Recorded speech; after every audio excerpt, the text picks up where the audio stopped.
Bonjour, c'est IQ91. Voici l'analyse technique du CAC 40 pour la journée du jeudi 4 novembre 2010 pour le site boursicoté.com.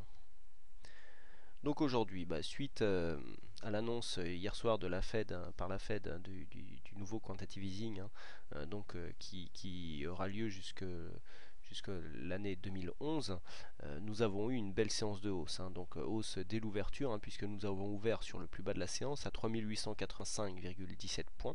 Nous avons été marqués un plus haut à 3931,76 pour revenir en clôture à 3916,78.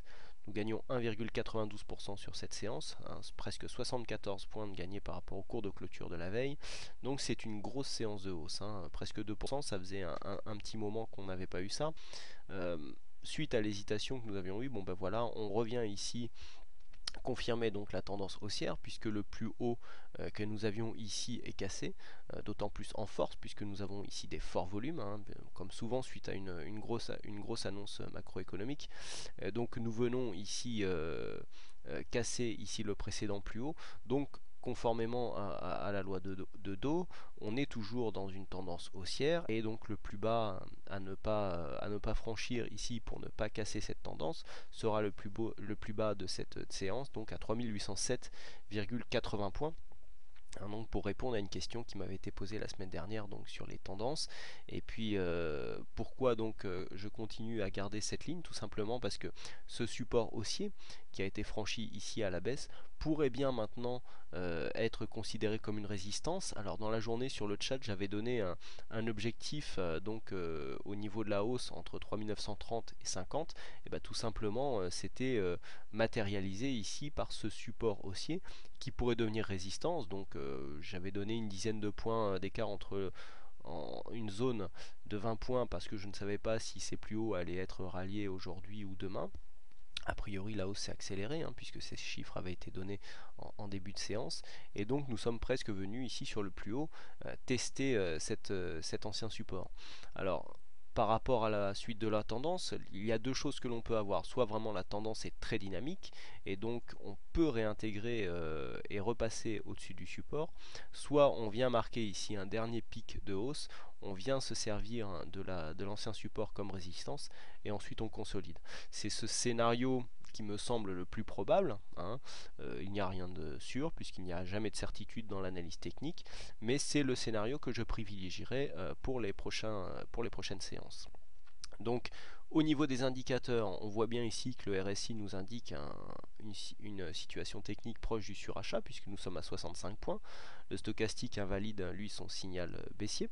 Le MACD remonte, donc on invalide aussi le signal baissier. On remonte donc. Alors là on ne lance pas des signaux d'achat, on voit ici le croisement se fait en zone neutre, même plus près de la zone de surachat que la zone de survente. Ici le MACD suite à multiples retournements, on repart à la hausse, mais c'est pas suite à un plus bas significatif. Donc bon, on ne peut pas parler de signal d'achat. Bon, les volumes en forte hausse, une volatilité contenue. On continue donc sur la tendance, on continue à surfer sur la tendance, aidé quand même par une forte nouvelle macroéconomique, c'est quand même une nouvelle majeure. Donc on va voir jusqu'où va nous porter cette nouvelle. Donc pour l'instant, là on a cassé ici ce plus haut. Donc maintenant c'est cette zone qui va ou parvient de support pour la tendance. Donc ici un enfoncement des 3900 points pourrait invalider ici cette cassure pour, pour nous donner une continuité de tendance haussière. Donc à surveiller donc pour demain, ici la zone des 3900 points et puis à la hausse ici la continuité ici de ce support haussier. Au niveau des signaux, donc, nous avons eu une casse de 3900 points qui nous a ouvert donc un objectif à 3900. L'objectif n'a pas été atteint, mais bon, le plus haut se situant à 3931.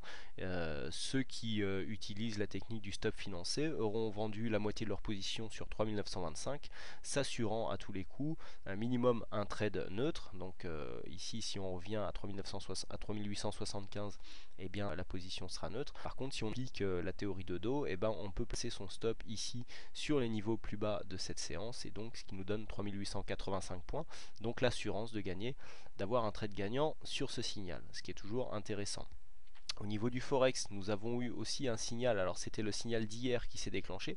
Par contre, je ne validerai pas ce signal pour la simple et bonne raison que hier il y a eu des situations de marché assez exceptionnelles.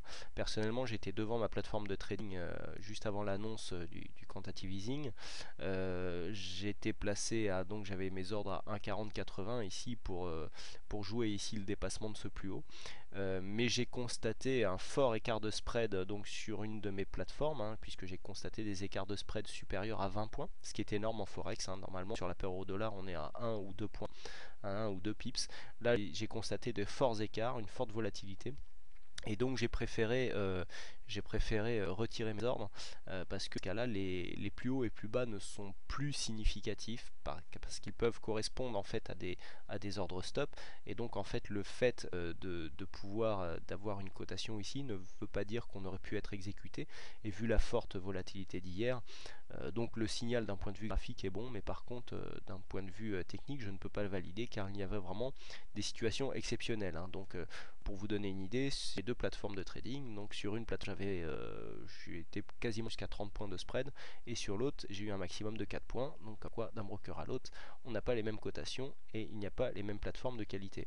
Ce que l'on peut voir, c'est que bon, il n'y a pas eu de signaux non plus, parce que j'attendais un retour ici sur la zone des 1,40, 60, 80 pour valider une continuité de la hausse, et ici on est venu continuer à valider, mais bon, cette situation est rare, hein, puisque si on regarde ici, on est en surachat depuis un bon moment sur le RSI, sur le stochastique, et puis le MACD a envie de se retourner. Donc ici pour cette fois-ci ça a marché, mais à jouer des signaux de cassure sur de tels mouvements, on se retrouvera plus souvent en échec que sur des plus-values.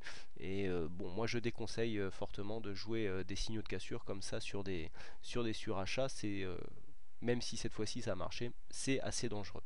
Donc, là, donc ce que l'on peut dire sur l'euro-dollar, hein, ce qu'on voit là, c'est qu'on est venu ici casser le trend haussier à la hausse. C'est rare, hein, puisqu'en général un trend haussier est plus souvent cassé à la baisse. Donc il faudra voir maintenant comment les cours vont réagir, car là on a une grosse situation de surachat.